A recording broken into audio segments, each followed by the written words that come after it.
Hi, All right, and welcome everybody. We are here again at our weekly meeting of the Healing Cooperative on Zoom, and very excited to present Marietta Amatangelo. She's going to be our speaker of the week. And Marietta, you have the floor. hi, Susan. Hi, everyone who's joining us. I just want to say thank you, Susan, for this great safe space to just uh, talk about my journey and a little bit about what I do and how I do it. And I just love the sharing at the beginning, um, hearing what Roberta has gone through and is inspiring. And Gary with his book, I can't wait to read it.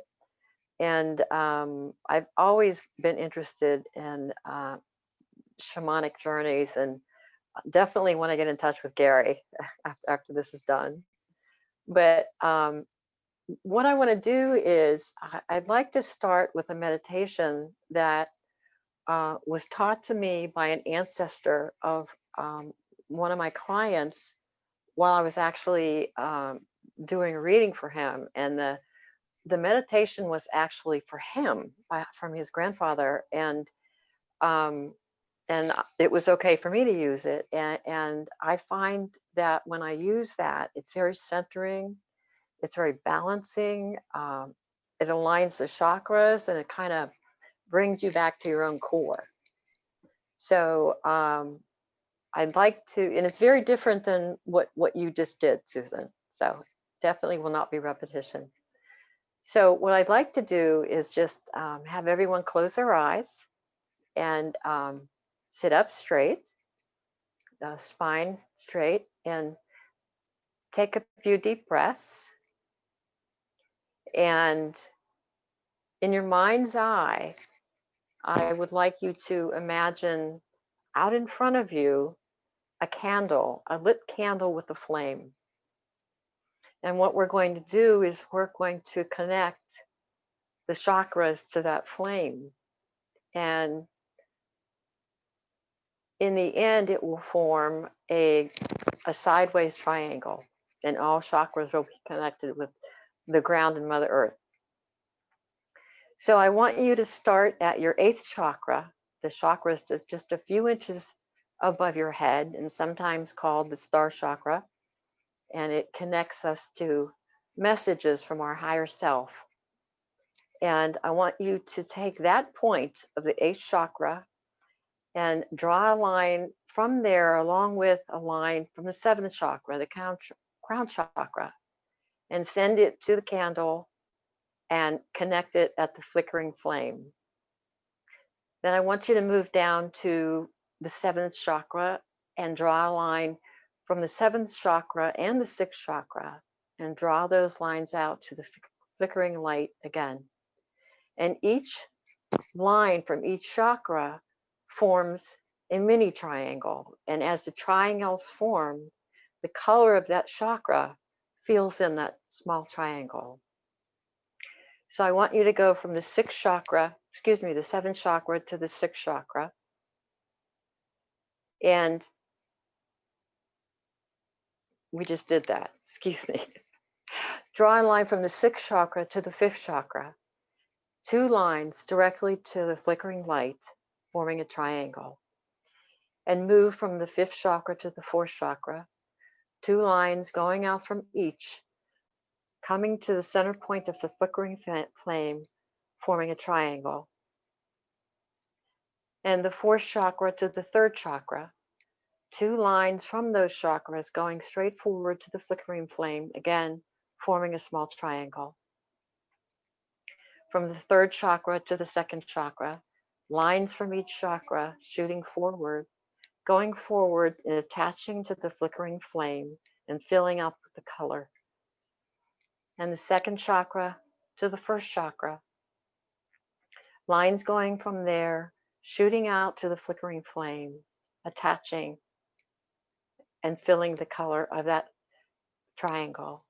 And then lastly, the first chakra meeting with the line of Mother Earth, the center of Mother Earth coming up, and forming a triangle with the first chakra and the line from Mother Earth. Each chakra coming to one center point, forming a large triangle with colors, a rainbow of colors of all the chakras, balanced and aligned, allowing you to come to your center and to your balance point, returning to the core of who you are.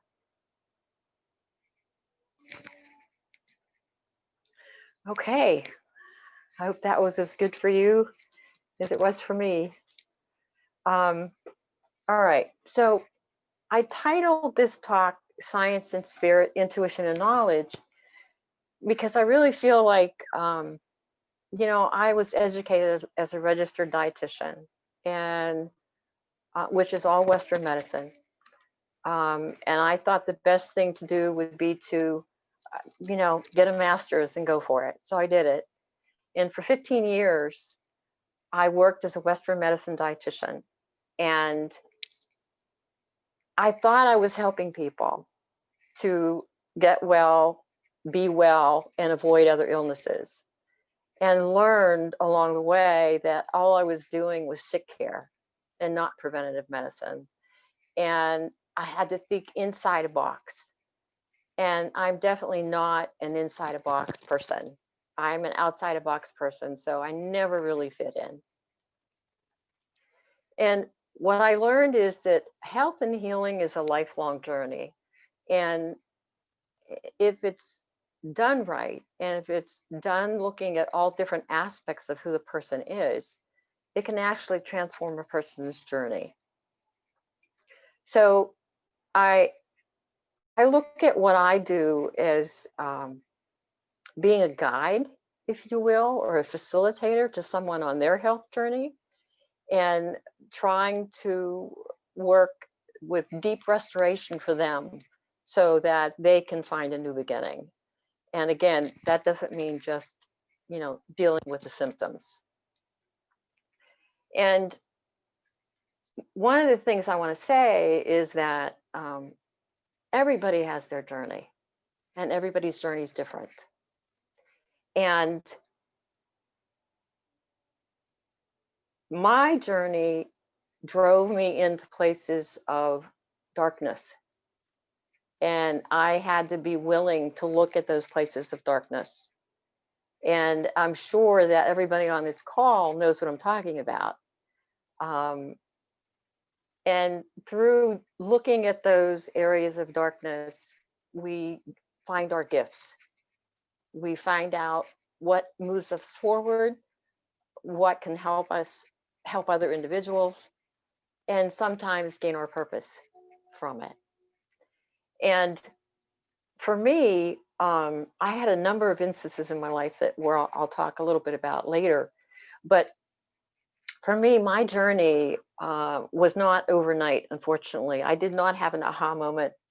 I didn't have, I didn't have something wildly interesting happen to me one night and wake up in the morning being able to predict the future or talk to the dead or anything like that. My transformation came mainly from the leukemia that I was diagnosed with in 1995. And I was given 2 years to live. And I was determined not to leave this planet because I have a 5-year-old and I was a single parent. So I was determined to be here. And through that experience of the leukemia, I learned about holism. I learned about what it really takes to heal.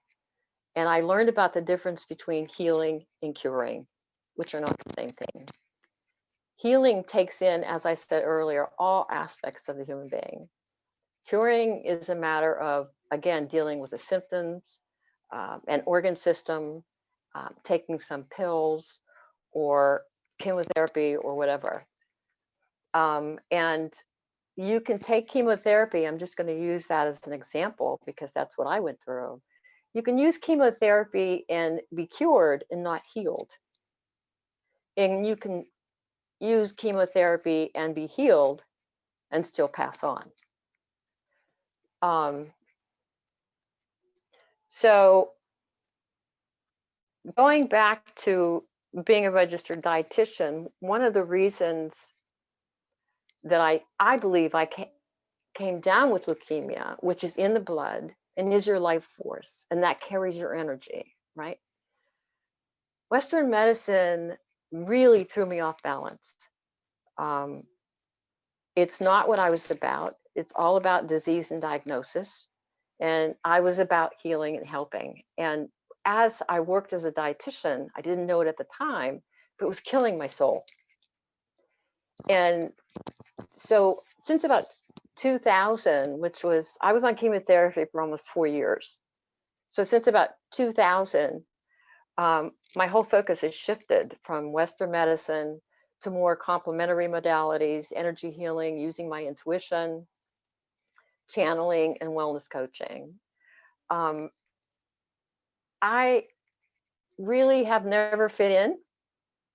And here's one slide that I won't be able to show you, but it will be in the deck that I send you.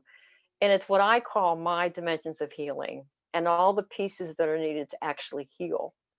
And definitely can assist in curing as well. So that'll be in the slide deck. The other piece slide that I have in front of me that is unfortunate, I'm going to have to ask you to use your imagination. Okay. So imagine a tree and the trunk is you. That's your body. And the center of the tree is your heart. That's your life beating. The roots of the tree are going down into the ground. And then through your head are springing branches. And at the ends of the branches are leaves. Are you getting a visual on this? Okay. So the branches on this tree represent the organ systems. They represent lungs. They represent the pulmonary, the digestive system, and they represent diseases, cancer, asthma, autoimmune disorders. And then the leaves represent all the symptoms that are related to the organs and the diseases. And the symptoms are things like dizziness, high blood sugar, breathing problems, rashes, hives, insomnia. They all go together. When you talk about Western medicine, that's where Western medicine works. Western medicine works around the symptoms and the leaves and the organs, and they basically throw pills at it. Okay. Now, I'm not saying Western medicine is bad and wrong, because I wouldn't be alive today if it wasn't for Western medicine. I did my alternative modalities. I went deep into research on antioxidants and herbs and vegetarianism when there was very little information out there on that. I had to dig and dig and dig. So when I work with someone now, I get into the roots. I get into the messy parts. I get into poor digestion, to toxic thoughts, to toxic relationships, to leftover anger or unforgiveness. And of course, the physical side of things, which are sleep issues or hormone imbalances, and also spiritual imbalances. When I work with someone, I take all those pieces in. And if someone wants to come to me for just working with a diabetes diet, for example, or getting blood sugar under control, I can do that. But I've worked with people who I can explain to you about a woman who came to me who was anorexic and she had bulimia. And when she came to me, she was vomiting 10 times a day. And we worked together for 3 years, and she was willing to look at her trauma from her childhood. She was willing to look at the unloved relationships she had from her parents, her adoption, from Korea to Germany, and how she didn't feel like she fit in. But in 3 years, she actually, the bulimia and the anorexia was gone. She had decided to turn vegan. She had made peace with her parents, and actually it turned into a loving relationship with her parents. So when you think about working with someone, working with a nutritionist or even a wellness coach, you don't think of those kinds of things happening. Would you agree, Susan? Right. I suggested to her, one of the things I suggest to a lot of my clients when they're in that type of situation is see a therapist. And she refused to do it. Yeah, it's so important for people to process their emotional material. There's so many deep levels of trauma that we all carry with us. And unless we really learn to process them and shine a light on them and have a therapist help us to be able to look at them from different directions, we really don't Exactly. even know how this trauma is affecting us in our daily lives. Right. Exactly. And when I work with a therapist with someone who is, say, anorexic, bulimic, or has some other anxiety issue or something like that, it, we work really well together because I have a real understanding of how they work. And I don't step on their toes, they don't step on my toes. So it works really well. And the other thing that happened with this particular individual is, and began to happen to me more and more as at that time in my life, was just this sense of knowing where, for example, when her parents came up, there was just a sense of knowing of what right questions to ask for her to come to her own place of what she needed to do or what she needed to hear. Um, and then if we go backwards a little bit further, to understand this a little better is when I came into this life, I came in awake. And I was born into a very staunch Catholic Italian family. And I did not fit. And so a lot of shutting down went on. And from that time on, I was depressed my whole life.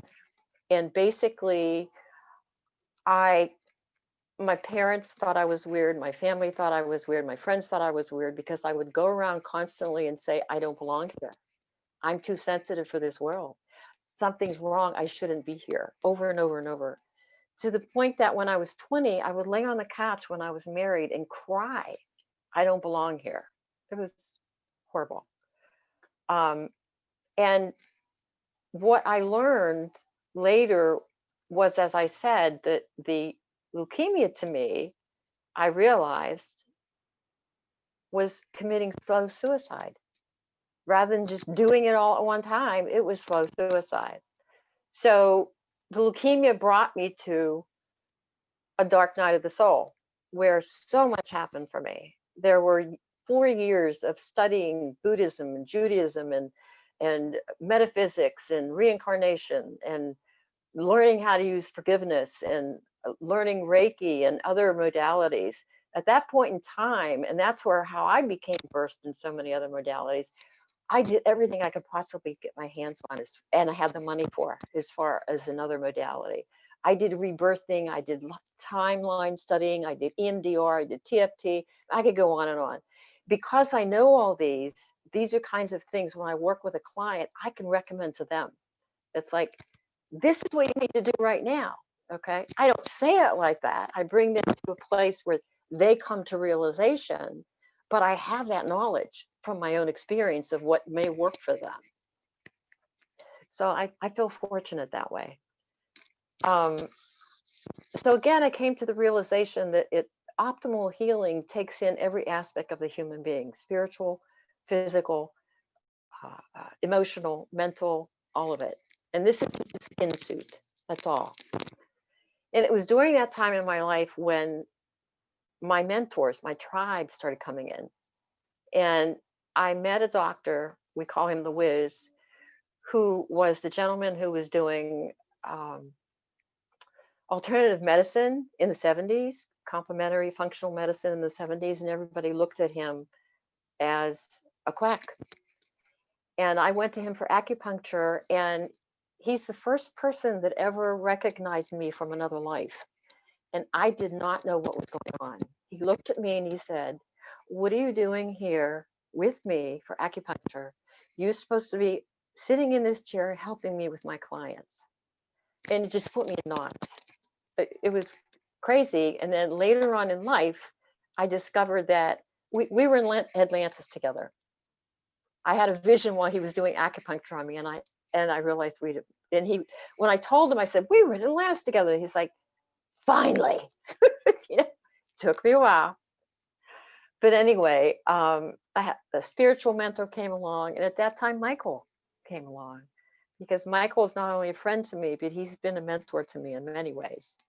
He's been a sweetheart. And even with all that, as far as me not wanting to be here, getting leukemia, I still wasn't happy. So I attempted suicide in 2009. And that was a major energy shift again. And the doctor said to my daughter, not only does your mother have a strong heart, there's no way she should be alive right now. She's got a major mission to complete. So I'm still sorting out what that mission is, but in the process, I'm helping a lot of people, which is pretty awesome. So Marietta, how old is your daughter now? I'm curious. she's 31. Okay. She's 31, yeah. Um, it was actually her boyfriend who found me. And she had no idea what was going on, but I didn't know this at the time. He had attempted suicide 5 times. So he knew immediately what was going on and called 911. So throughout my whole life, I was in and out of metaphysics. I did heavy meditation at one point and ran away from it because I started hearing things and visions started coming, and I thought I was crazy. And then I started doing tarot and stopped doing tarot because it was becoming too real. And when I got to the point where I was doing cards for a friend of mine, she was pregnant, and I saw that her baby was going to die. I stopped. This is too real for me. And 3 days later, she called me in the emergency room and she said, my baby's dead. And I said, it's just too much. I can't do this. And then recently just found out that we have an ancestral history of intuitives in the female side of our family. And as my gifts started opening up more and more, my niece told me this just recently. And so things started to make more sense to me. 4 years ago, I moved to Pittsburgh, and kicking and screaming, I didn't want to be here. And 2 years ago, I had a dream. And in the dream, I was trying to pass through this building to get to another side of a city or town. And when I was in the building, Archangel Gabriel came to me. And he came to me dressed really GQ, gorgeous lawyer. And he sat me down in a room and he said, you're going to sign this contract. And I said, no, I'm not. And I said, I want my own lawyer. So my brother-in-law, who is a lawyer, shows up in the dream. He reads the contract and he said, you don't have a choice. You have to sign this contract. So I signed the contract. I went to the other side. The next morning, I woke up and I said, oh my God, I've been refusing to carry out my contract my entire life. They shoved it in front of me to make me re-sign it, to make sure I was going to do it. And that's exactly what happened. When that happened, my healing sessions became even deeper, more intense. Just for my clients, for myself, I started, and still do, I channel angels, archangels, their ancestors, my guides, and a group that call themselves the Council. There's 12. And again, with all these gifts that I have, I will work with someone who has difficulty learning a diabetes diet and getting their sugar under control, but there's so much more I can do. And I really enjoy working with people who really want to go deep and really are open to energy work and open to hearing messages from their guides or angels or whoever. And I have been able to discern who are those people that I can work with in that manner, and who are people that are not open to it. And I find now that the people that come to me want the gifts I have, want what I have to offer. And those that aren't interested in the energy work or the channeling work, I find other ways to bring it into the conversation and make the information useful for them. So Now I understand why you call yourself an intuitive nutritionist. Yeah, because it's almost like you're incorporating some psychotherapy into your nutritionist practice. yes, yes. And when I do energy work with people, very often um, things will come through. For example, if I'm finding working over their liver area, I might get hits on you need to drink dandelion juice, or you need magnesium, or food and nutrition actually comes channeled through, and certain nutrients come channeled through, or you need to do a castor oil pack, different things like that.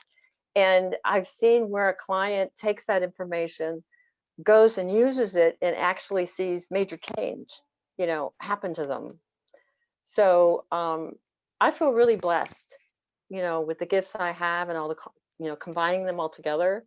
And I just feel real rewarded when I see a client take advantage of it, and who gets to a better place in their life with it. Yeah. So thanks for this Sounds opportunity wonderful. again, working with you. You are so very welcome. It's such a pleasure to have you with us today as our speaker. And I want to make sure that you put down into the chat bar on the right side how you can be reached and how someone can schedule a session with you. And Okay. also, when I share this recording on Facebook and on our YouTube channel, by the way, the Healing Cooperative now has a YouTube channel as well. So when I Wonderful. share this, yeah, please make sure to let everybody that you know that this recording is available so that they can also hear it. And hopefully we can get more people to come your way and get you to help them with their nutrition and with their other issues. As I said, the right people will find me. Yeah. And what I Thank will do is I'll put a slide in the deck that has my contact information. And what I'm doing is, for this group or anyone that sees the video, I'm offering an intro session for $95. So, Excellent. That sounds wonderful. And please do post this deck that you're talking about, this set of cards or slides on the Healing Cooperative group page on Facebook. That's where I always okay.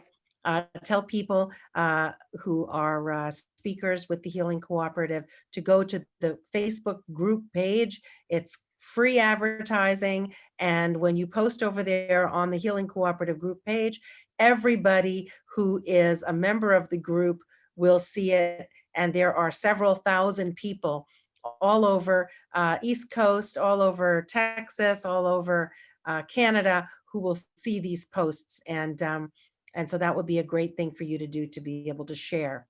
And I'm going to be Wonderful. I'll sharing, do that. yeah, and I'm going to be sharing about your presentation after the meeting as well. Thank you All so right. Great. much, Thank you. Marietta. That was wonderful. Gary, you had some questions? Oops. Sorry, just say it again, Gary. No, I just had a comment. Marietta, you are amazing and you are an awesome storyteller. And I'm going to tell you right now, get your book done. Wow. People told me the same thing over the past 22 years. When is the book going to be done? I'm going to tell you right now, I don't think, believe, or have faith. I know that you, your story, and your book, through your book, will touch people, millions of people around the world. And you know what? You won't even meet them or know them. Wow. However, Yeah. through your book, you'll be able to help people. I could feel it. So bless Wow. you and You're thank you. giving me Great chills, story Gary. and lots of power. And I'm telling you, the same thing Christine Closer told me is, you want to write the book that you were meant to write. Anybody could slap together a book and get it out there, but your book is going to be powerful. And you said the piece that was missing was your story.